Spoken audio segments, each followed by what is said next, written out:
This is season 1, episode 5 of the Call to Service podcast. And today we're here with Elder Lopez. How you doing, Elder Lopez? It's been a good day so far. Good. That's awesome.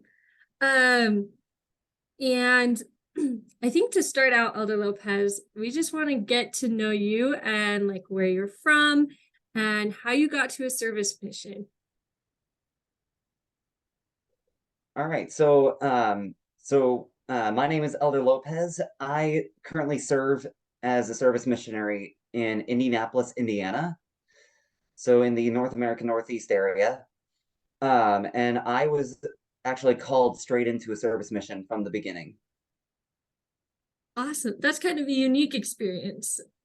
I've heard more of missionaries transferring. So what was it like for you to start directly into a service mission? And how did you know that you were going to serve a service mission? Or did you know, I guess?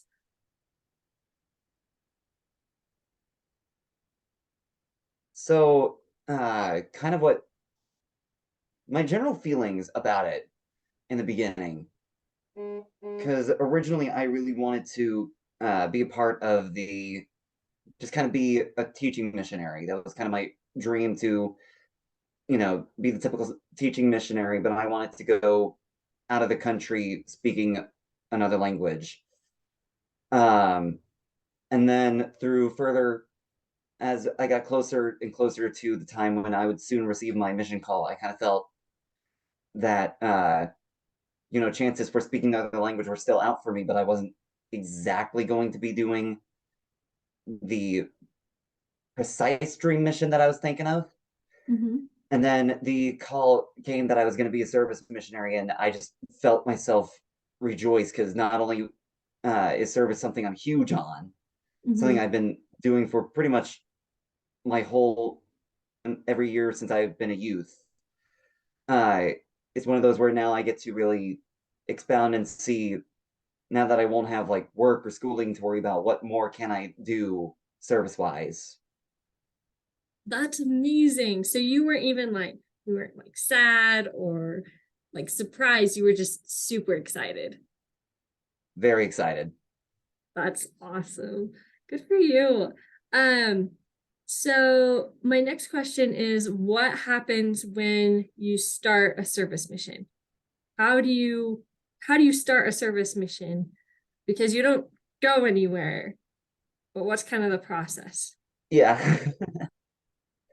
So leading up to starting a service mission, you are told who your mission leaders are, and they reach out to you and they kind of speak to you about the rundown of what a service mission kind of is and what you'll be doing.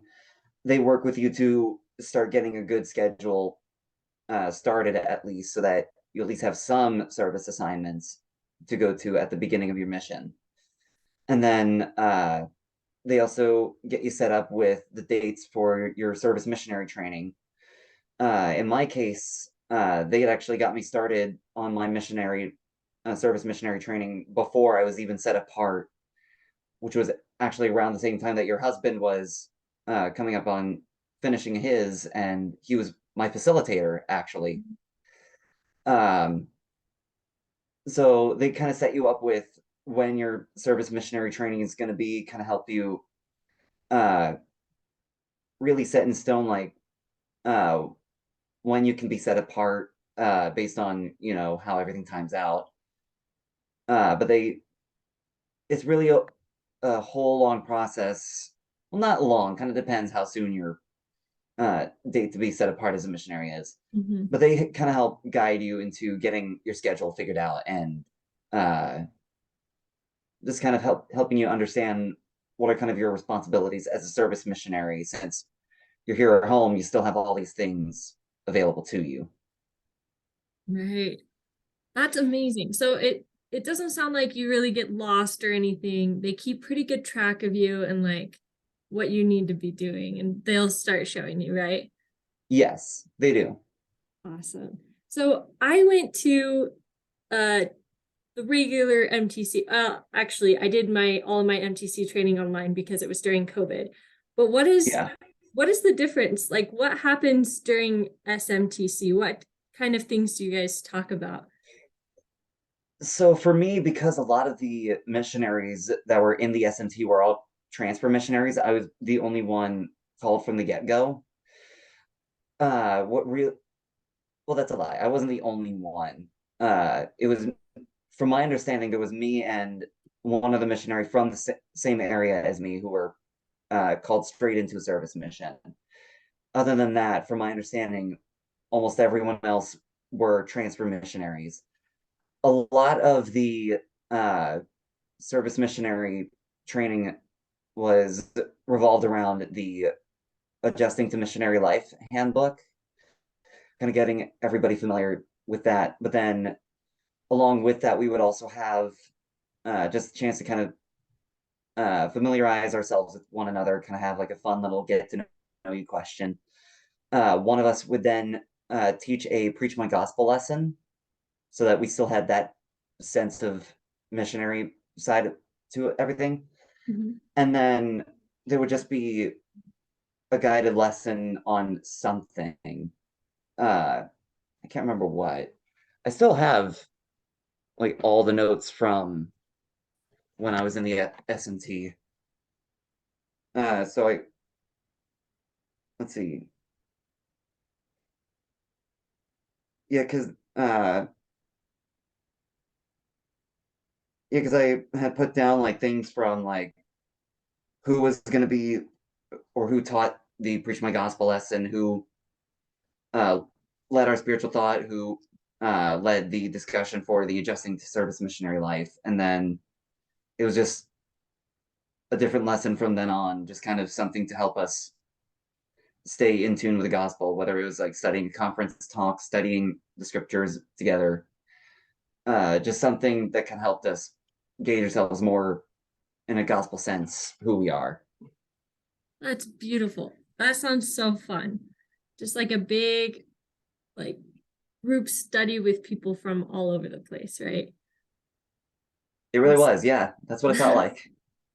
that's so cool. So what do you do now as a service missionary? Now that you're, how far are you into your mission? I guess that's the first question. And then So so I am quickly coming up on 9 months as a service missionary.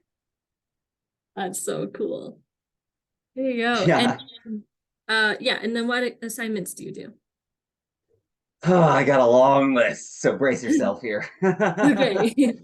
You don't have to share all of them if you don't want to, but No, it, no, no. I'll share all of them because it's a long line of what I do, okay. and it makes people wonder how I balance it all. Uh, so I currently serve as the district leader for the Indianapolis area. So that's kind of Mhm. the first priority thing that I have as my assignments. Monday evenings, I go tracting with the missionaries in my ward. I go in a rotation with each companionship, which means the way it lines up is I go out 2 weeks speaking Haitian Creole and then 1 week speaking English, and I'm trying to fit in a Spanish rotation in there as well. Um, Tuesday mornings and Wednesday evenings, I serve at our local Bishop Storehouse. Thursday afternoons, when it's open, I serve in our Family Search Center as a consultant. Mhm. And if there's no one to help, then I do my own family history. While the Family History Center is closed now, I just take time to do history at home within the time block that I would be at the Family History Center. I do a shift at the temple Friday mornings. The jobs kind of alternate each week. So weeks 1, 3, and 5, I'm on laundry, and then weeks 2 and 4, I'm an ordnance worker. Monday and Friday afternoons, I hop on Zoom and sing for a musical therapy group. It's a global effort, uh, so we get seniors from all over the world who join and sing with us. Aw. Um, Friday evenings and on an on-call basis during the school years, I am a volunteer choreographer for a middle school just around the corner from my home. Uh, this last school year, I actually had the chance to help choreograph for Newsies, which was a blast and a half. Um, I love and movies. then we're looking at an upcoming Saturday. The date hasn't been set yet, Mhm. but we're looking at being a facilitator for BYU Pathways.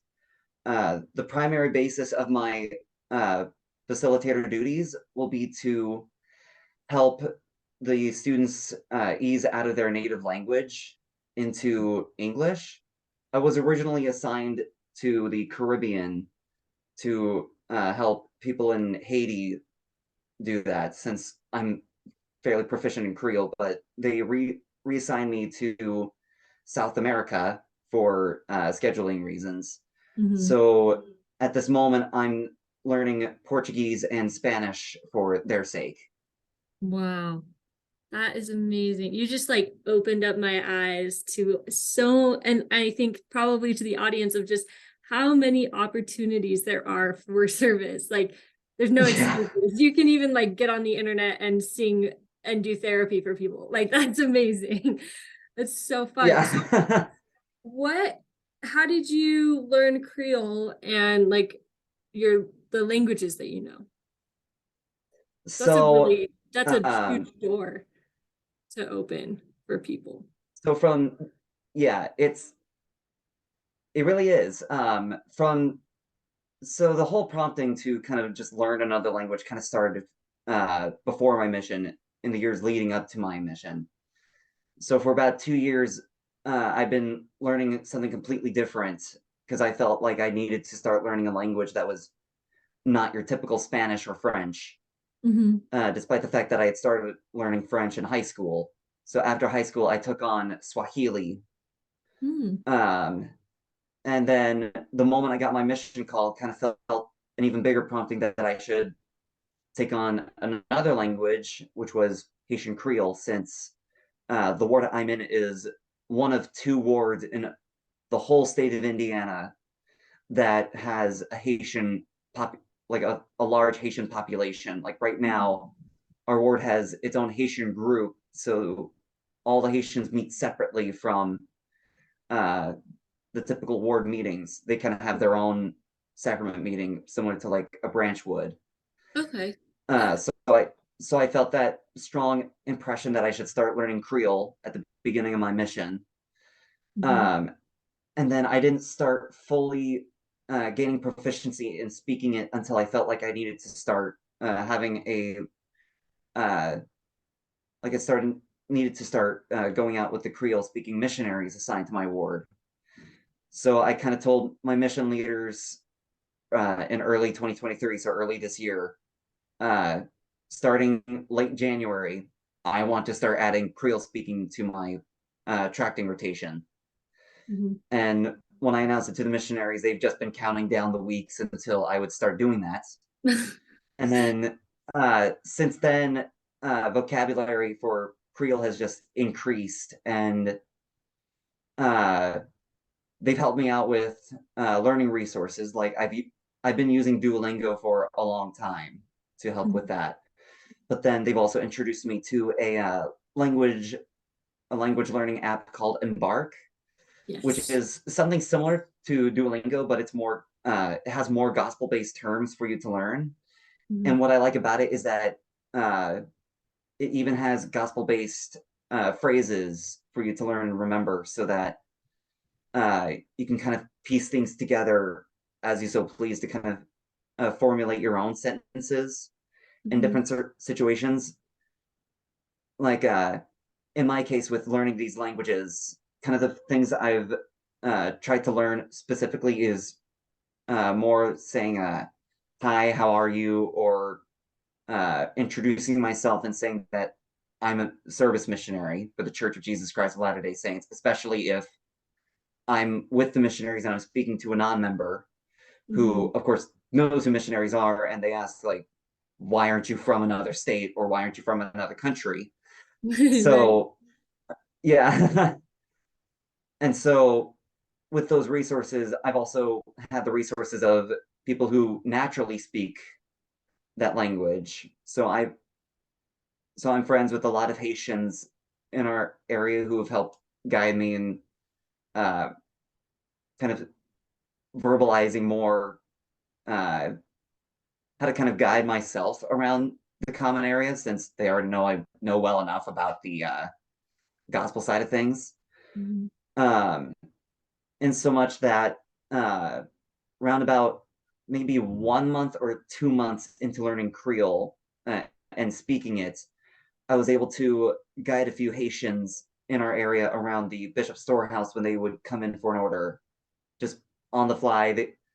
I would have them come and help with an order since I was proficient in it enough to kind of say, you will need this much of this, and it can be found here. Mhm. And proficiency at that time wasn't enough for me to really give them a tour of the storehouse, but now it's on that now it's to that point. Spanish, Portuguese, and Swahili are still getting to that point. Mhm. Um, but right now with Creole, I'm proficient enough that I'm pretty much the first turning point for any of the Haitians in my ward to be like, hey, can you help me out with this? I need to Mhm. get here and I need to do this. So I'm like, if I've got time, sure. more Wow, what than a more often blessing. than most, I am able to help them out. But then a good tip I can give for language learning is not just learn like, hi, how are you, but familiarize yourself with the name of the church in the different languages. Like right now, Mhm. off the top of my head, some of them it takes longer to process than most. I'm able to say the name of the church in all four languages that I'm learning. That's amazing.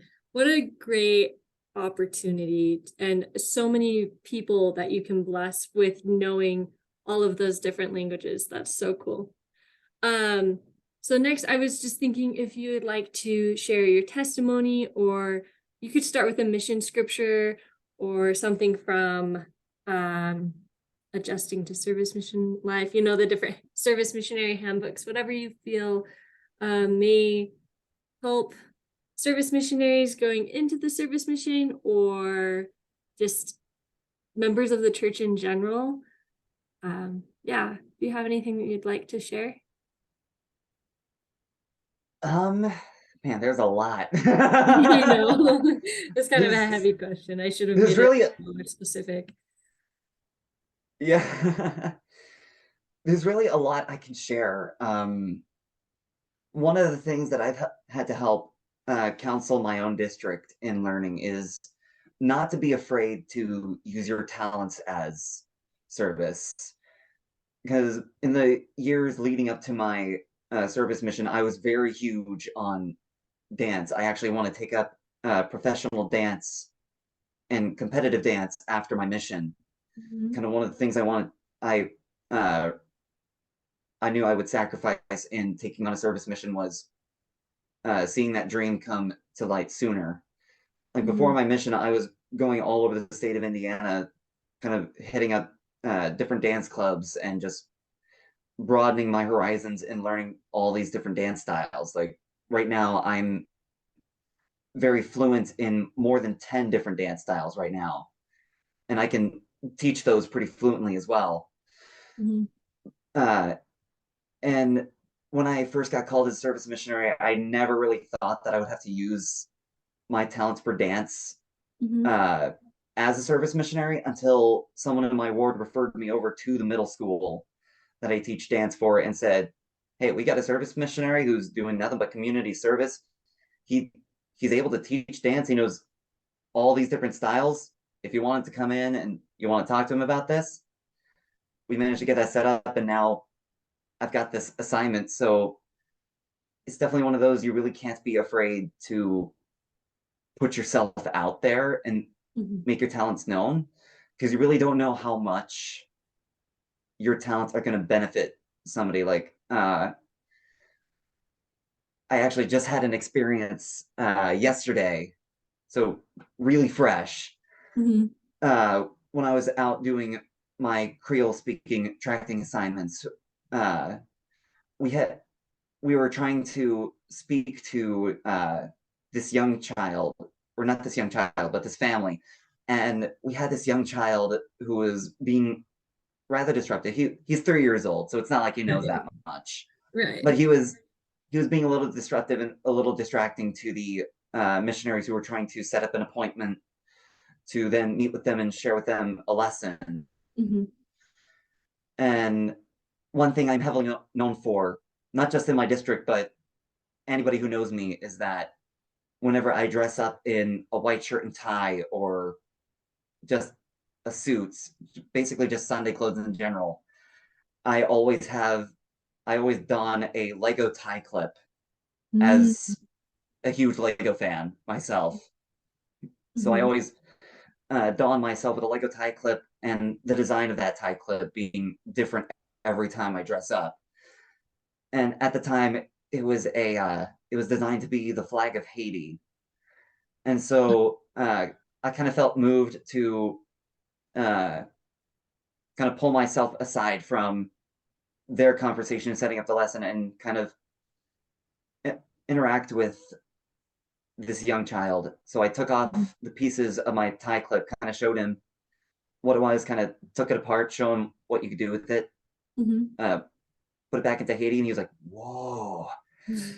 And eventually showed him that you could turn it into something completely different. So uh, we turned that Haitian flag into a Haitian starship, which then turned into a Haitian magic wand, which then turned into a Haitian pickaxe, and then which then turned into a Haitian sword, just for him to kind of like fight off mythical creatures in his mind.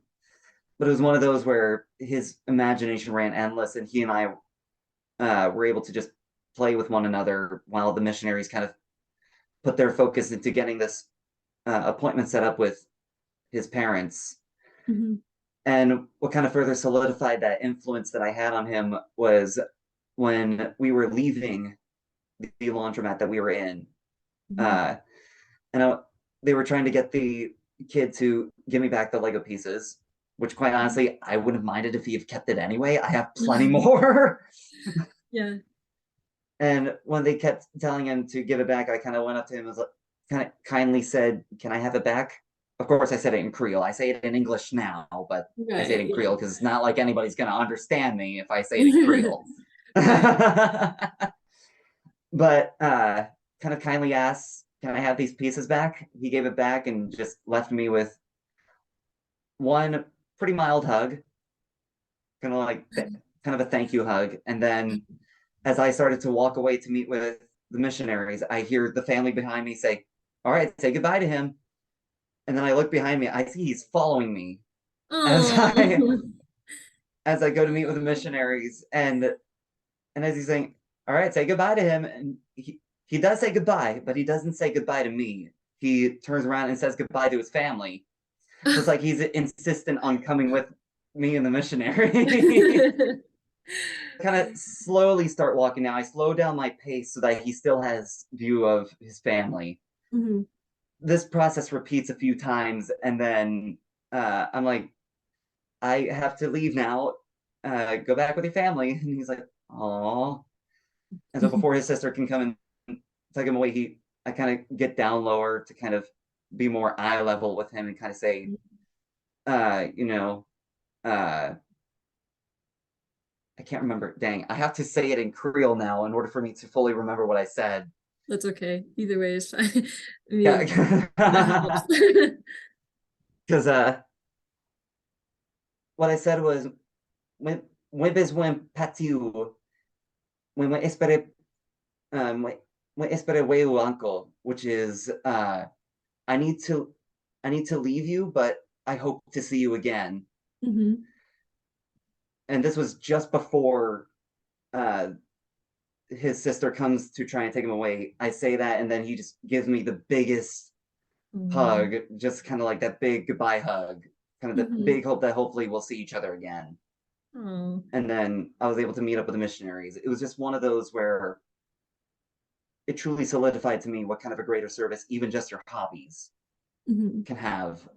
And especially in my case with this family who came from a completely different country, possibly refugees here in Indy, who had never even had their eyes open to such such a grand toy, which is now heavily desirable and very expensive on the market. They're now exposed to this and seeing just like what it is and this young child has just been exposed to like what possibilities are, like how endless they are, Mhm. and the fact that it's this guy who serves with the church who introduced them to that, it to me it really shows the kind of impact that just your hobbies can have. um Absolutely. Thanks for sharing that yeah. story. And um just how simple it is to share the gospel through the gifts and abilities that you have. And thanks for sharing your testimony of that. Um would you like to share just like a brief testimony of service missions or anything like that to close? Yeah, certainly service missions, as much as many people tend to look down on them, I think they don't get as much credit as people think. um a service mission is nothing to be ashamed of.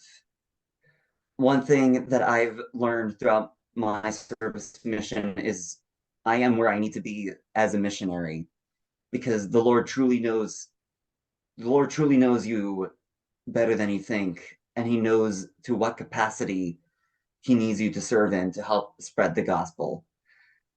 It may Mhm. not be in teaching, but it may be in physically showing the love of Christ through your services in all that you do.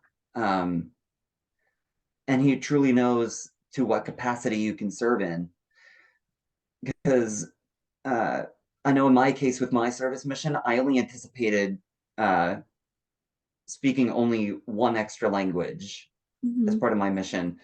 And then in comes these opportunities where I felt strongly I needed to take them, and now I'm balancing out four different languages and fairly proficiently too. Like I didn't realize just what kind of comprehension I have of languages, that I'm able to hear one, understand it, and then I'll hear another and understand that, and then bounce between the two of them on the spot, and not get the two and not get either one of them jumbled up.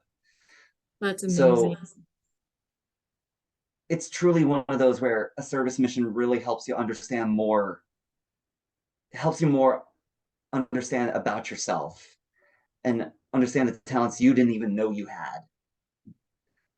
Um, One of my favorite things that I've heard on my mission from somebody in my district that he heard from someone else, Mhm. a missionary in his ward, is that what they like about service missionaries is that the proselyting missionaries are the mouthpiece of the Lord, while the service missionaries are the hands of the Lord, which I think truly, as that we are all missionaries all in one, doesn't matter teaching or service.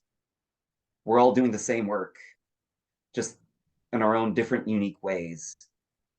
And I truly have that testimony of that. And I could share that in a right now, I can share that in Creole proficiently. I'm still working on sharing that in Spanish, Portuguese, and Swahili. Um, it's truly one of those that I would, I love to share my testimony, and I will share my testimony. And if it's all right, I'll share it in English and then I'll share it in Creole. Absolutely. Go ahead. So I just have a strong, I just want to share my testimony that I know for sure this church is true. And I know that uh, the Lord called me to be a service missionary for a very important reason. And through him, I truly can serve the Lord in ways I never thought possible. And that through him, learning about the gospel comes in a way that is special for you. And that through even this service mission, in any service mission, you will be blessed no matter whether you are transferred or whether you are called straight in. And then to translate that all into Creole, moi partager témoignage moi que moi connais l'église là c'est vérité que moi connais toute mission c'est véridique soit ou appelé un service mission ou soit nous transférer pour sortir mission ainsi non mission service moi connais à travers service mission yo nous prenons sentir Saint-Esprit une façon nous pas jamais penser possible nous prenons sentir Saint-Esprit une façon que nous que c'est une spéciale pour que moi partager un témoignage que signé vraiment carré pour moi moi connais l'évangile vivant moi moi remets Jésus-Christ avec expression et moi partager bagage ça en nom de Jésus-Christ amen Amen.